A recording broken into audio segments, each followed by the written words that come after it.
چنانچہ آپ دیکھیں گے اس زمانے میں ہر جگہ مسلمان کی زبان پر ایک مایوسی کا لفظ ہے، وہ یہ کہ بھئی ہم کچھ نہیں کر سکتے، ہم کچھ نہیں کر سکتے۔ بہت سے بہت اہل اللہ کے پاس جائیں گے، ان سے کہیں گے کہ آپ دعا کر دیں بس کہ اسلام مسلمانوں پر اس طرح کے حالات ہیں، آپ دعا کر دیجیے۔ آخر وہ کیا راستہ تھا جس راستے میں صحابہ کی زبان پر فرشتے بولتے تھے اور ان کے الفاظ کے رعب سے مشرکین میدان چھوڑ کر بھاگتے تھے؟ سنو بہت توجہ سے بات یہ رکھی کفار نے کہ دجلہ کا، دریائے دجلہ کا ادھر کا حصہ ہم لے لیں، ادھر کی زمین ہم لے لیں، ادھر کا دجلہ کا حصہ آدھا تم لے لو، ادھر کی زمین تم لے لو، اس طرح ملک تقسیم کر لو تاکہ تم بھی رہو ہم بھی رہیں۔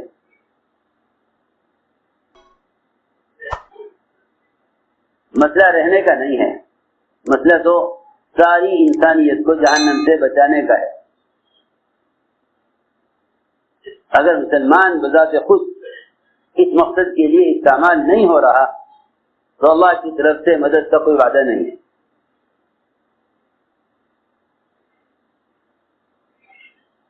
چنانچہ ایک صحابی کی زبان سے یہ نکلا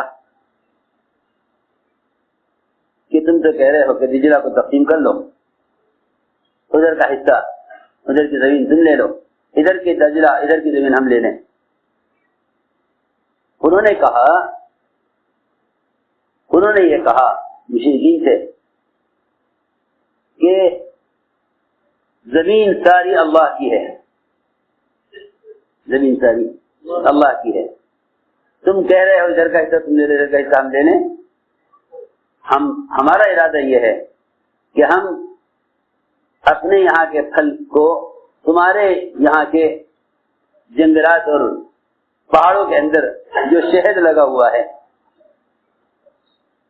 جنگلات اور پہاڑوں میں جو تمہارا شہد لگا ہوا ہے، ہم ادھر کے پھل کو تمہارے یہاں کے شہد سے لگا کر کھائیں گے۔ یہ صحابی نے جواب دیا، انہوں نے کہا بھئی دجلہ اور تقسیم کر لو۔ صحابی نے جواب دیا کہ ہم ادھر کی اپنے یہاں کے پھل کو تمہارے یہاں کے شہد کے ساتھ ملا کر کھائیں گے۔ تو اس پر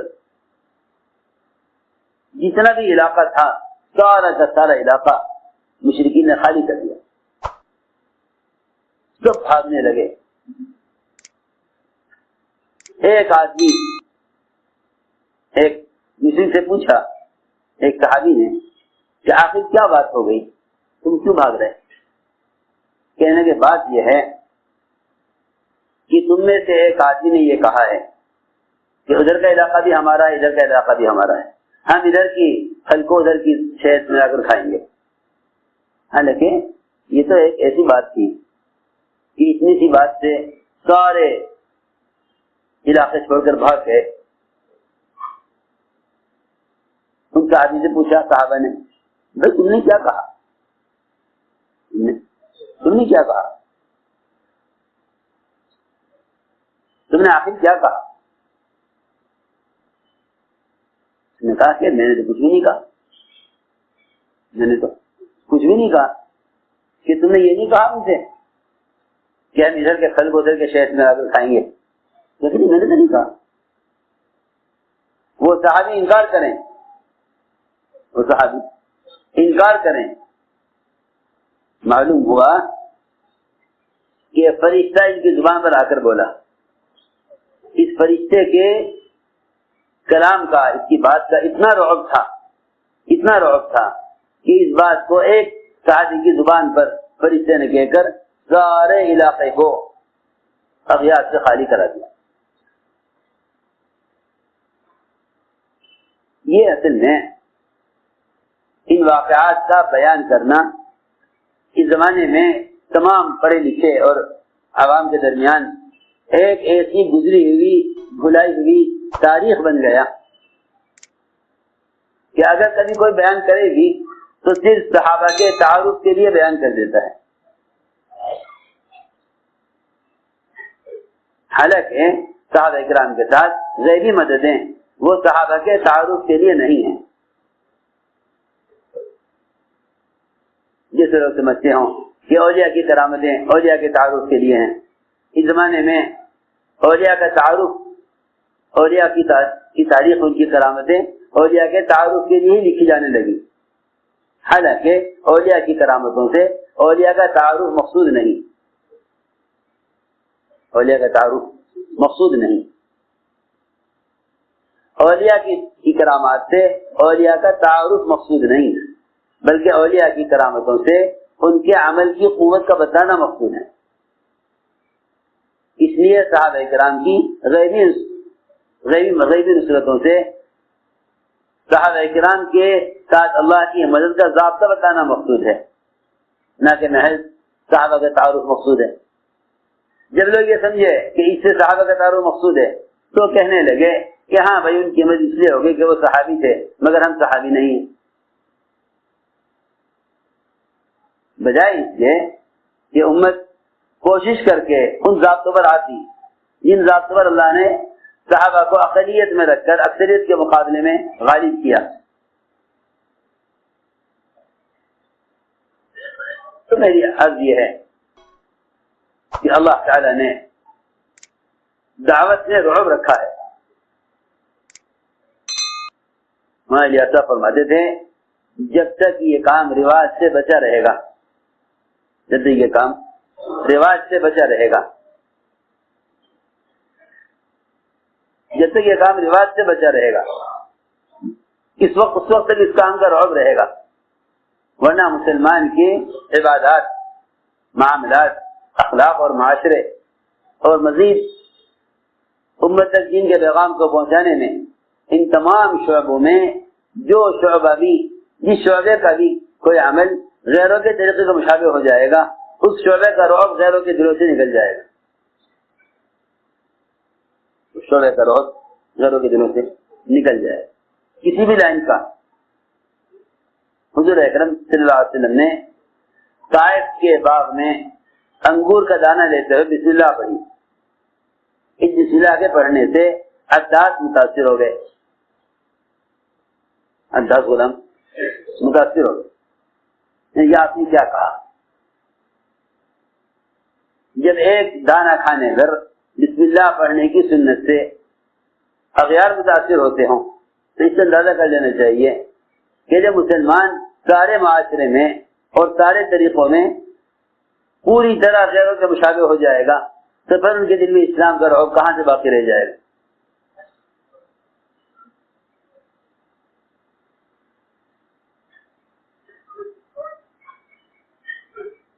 تو اصل بات یہ ہے کہ اللہ تعالیٰ نے مسلمان کا رعب اور اسلام کا رعب یہ اللہ تعالیٰ کی مدد کی سب سے بڑی شکل ہے کہ اللہ تعالیٰ فرشتوں کو نازل کرتے ہیں اغیار کے دلوں میں اسلام کا رعب پیدا کرنے کے لیے. فرشتوں کے نزول کا بڑا سبب یہ تھا کہ جس سے غیروں کے دلوں میں رعب پیدا ہو. جبرائیل آسمان سے اترے اپنے گھوڑے پر، اسے آگے بڑھنے کے لیے کہا. ان کی آواز دو کفار نے سنی پہاڑ کے اوپر. ایک کا تو دل پھٹ گیا، دہشت سے مر گیا وہ. دوسرا جبرائیل کی آواز سے بے ہوش ہو گیا. حالانکہ انہیں کچھ نہیں کہا تھا، انہوں نے اپنے گھوڑے کو آگے بڑھنے کے لیے کہا تھا، اپنے گھوڑے کو آگے بڑھنے کے لیے کہا. اللہ تعالیٰ کی طرف سے غیبی نصرت کا بڑا سبب وہ رعب ہے. وہ غیبی مدد کی ایک بڑی قسم وہ رعب ہے. اس لیے اللہ تعالیٰ نے اس مدد کا وعدہ دین کی نصرت پر کیا ہے، دین کی نصرت پر کیا ہے۔ حضور اکرم صلی اللہ علیہ وسلم نے بذات خود اور اپنے صحابہ کو ہر شخص کی طرف دعوت دینے کے لیے خود بھیجا۔ چند خطوط ہیں آپ کے جو آپ نے بادشاہوں کو لکھے ہیں، چند خطوط ہیں۔ یعنی دورہ رسالت میں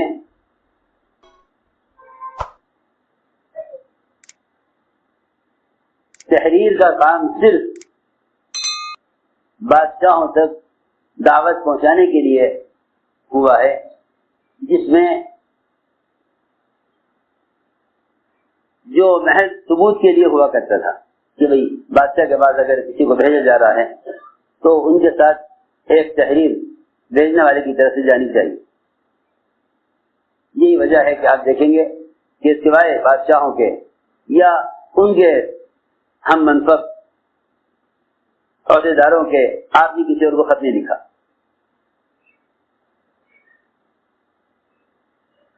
ہر جگہ جماعتیں گئی،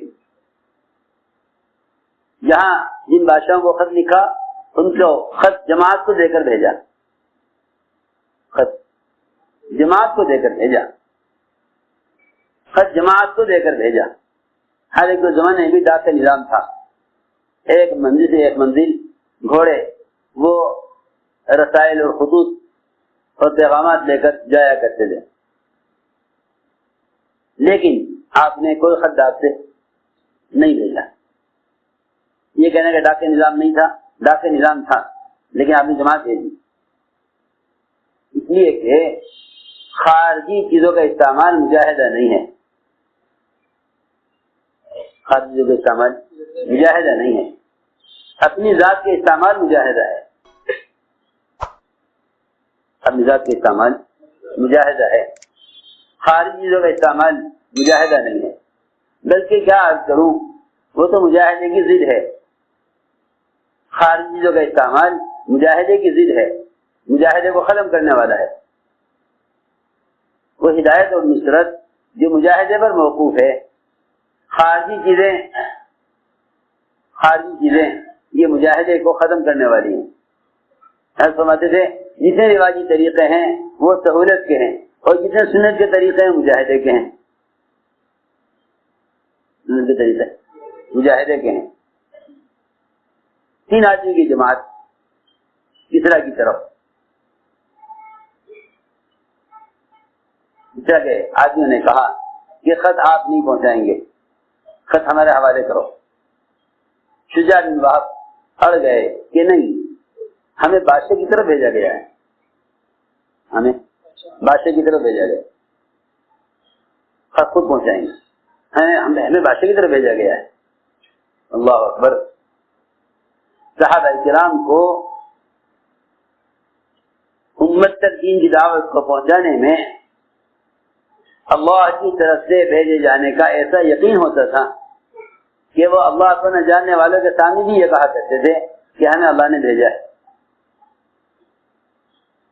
ہمیں اللہ نے بھیجا ہے۔ اللہ کو نہ جاننے والوں کے سامنے یہ کہتے تھے کہ ہمیں اللہ استعاذنا، اللہ نے ہمیں بھیجا ہے، ہم تمہارے پاس اللہ کی طرف سے پیغام لے کر آئے ہیں کہ تم اللہ کے غیر کی عبادت سے نکل کر اللہ کی عبادت پر آؤ۔ اس پیغام کو کسی ذریعے سے پہنچا دینا یہ مدد کو روکنے کا ذریعہ ہے، اس پیغام کو خود لے کر جانا یہ غیر مددوں کے نزول کا سبب ہے۔ ہم یہ عرض کرنا چاہتے ہیں، یہ اصل بات ہے، کیونکہ خود جا کر دعوت دیے بغیر اسلام و حجت نہیں ہوتا۔ جتنے بھی ذرائع ہیں بات کے پہنچانے کے، اگر ان سب کو بھی جمع کر لیا جائے تب بھی اتمام حجت ہوگا نہیں جب تک خود جا کر دعوت نہ دے، جب تک خود جا کر دعوت نہ دے۔ اتمام حجت کے لیے کافی نہیں ہے کہ اس ذریعے سے پیغام پہنچا دینا، جس پر خود جا کر دعوت نہ دے. اس لیے کہ آپ جانتے ہیں کہ جب ایسی جماعت ایک قوم کو دعوت دینے چلی جن کی ہلاکت کا اللہ نے فیصلہ کر لیا تھا ان کے فسق و فجور کی وجہ سے، تو ان سے کہا گیا کہ لم تعظون قوما اللہ مہلکہم، کیوں تم جا کر نصیحت کرنے جا رہے ہو ان لوگوں کو جن کی ہلاکت کا اللہ نے فیصلہ کر لیا. انہوں نے دو باتیں کہی. تو بھائی بات یہ ہے کہ ایک تو ہم اللہ کے یہاں اپنی ذمہ داری کو پورا کرنے والے مانے جائیں گے. دوسری بات یہ ہے کہ ہمیں یقین ہے ہمیں بھی یقین ہے کہ جن کی ہلاکت کا اللہ نے فیصلہ کر لیا ہے ہمیں یقین ہے کہ وہ دعوت سے تقوی پر آ جائیں گے. دعوت سے تقوی پر آ جائیں، ہمیں بھی یقین ہے کہ وہ دعوت سے تقوی پر آ جائیں گے. فلما نسوا ذکروا به انجينا الذين ينهون عن السوء.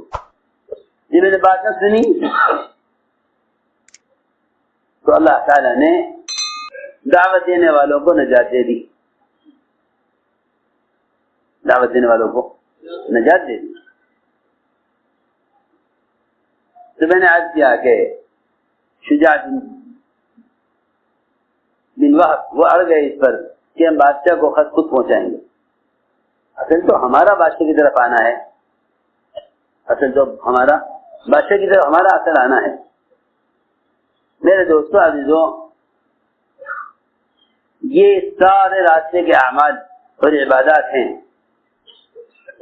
اور خود چل کر جانا ہے جس پر اللہ تعالی کی طرف سے ایسی مدد آئی کہ جب کسرا نے آپ کے خط کو پھاڑا اور آپ کو اطلاع کی گئی کہ کسرا نے آپ کے خط کو پھاڑ دیا، تو آپ نے فرمایا کہ کسرا نے خط نہیں پھاڑا، اپنا ملک پھاڑ لیا.